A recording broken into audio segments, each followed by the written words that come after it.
Good morning, everybody, and welcome again to the Figment. I'm going to try and stop saying I said so much yesterday. I'm going to today we're going to use a quick writing prompt as ever to do some 6-minute writing. A little bit more on that just shortly. This is the last time you're going to see the blonde haircut. Last night I watched Tiger King, and it has ruined the blonde on top and darkened the sides for me forever. I've managed to get it into some semblance of presentability this morning. My husband, bless him, said I looked less Tiger King this morning and more Pepe Le Pew. Bless his stinky little socks.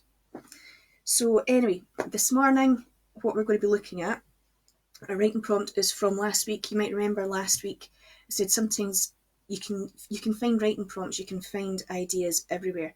I call them magpie moments, and this one I've been saving for you. I'm also saving for you, showing you what's behind these curtains, but I'm going to save that until we get up to 500 likes on the Figment Creative Expression page. So that's as a little reward, so feel free to recommend the Figment Creative Expression page to your friends, and then you'll get to see just how messy it is behind this tidy exterior metaphor for life. So anyway, your writing prompt for today, I found this when I was tidying up last week because my little boy had lost one of his DS games. And this is a little vial, little carton of herbs. The herbs in here, don't be too alarmed. And it's not anything for cooking, but it's nothing illegal. It is catnip. So I'm going to have to put this away somewhere quite high, otherwise I've already got a cat in here, I think, that has sniffed it out, so I'll try and put it off to the side. So your writing prompt for today, get your pen and your notebook or your laptop, whatever you use, handy. Your writing prompt for today is, for day 10, catnip. Okay, I will get my timer ready. So your 6 minutes, excuse me, for the 2nd of April is catnip. 6 minutes starting now.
Okay folks, that is your 6 minutes up. If you want to keep writing, if you've hit that wee vein of gold, then by all means pause this and continue. That was really interesting for me. I don't think I should read out what that brought to mind for me. But anyway, your homework, this is the first time I'm going to give you a little bit of homework. If you're able to join us tomorrow, one of the other things that I found when I was out and about was a photo of me from my childhood. I was not even 2 years old in this photo. Doing the rounds on Facebook, a lot of people are sharing pictures of themselves as babies and pictures of themselves as they are. So if you want to look at a picture of yourself when you were wee and bring that as your writing prompt for tomorrow. If people who turn in tomorrow, who tune in tomorrow and don't have that handy, I'll have another prompt handy just in case. But yeah, have a photo looked out just for yourself. You don't have to share it with us, but you're more than welcome to share it in your comments. And feel free to share below in your comments where the prompt catnip took you. I don't think I'm going to share mine. So, have a lovely day, everybody. Hope you have enjoyed your writing prompt and your 6 minute Wellspring writing for today. Take care, stay well, stay safe, and happy writing.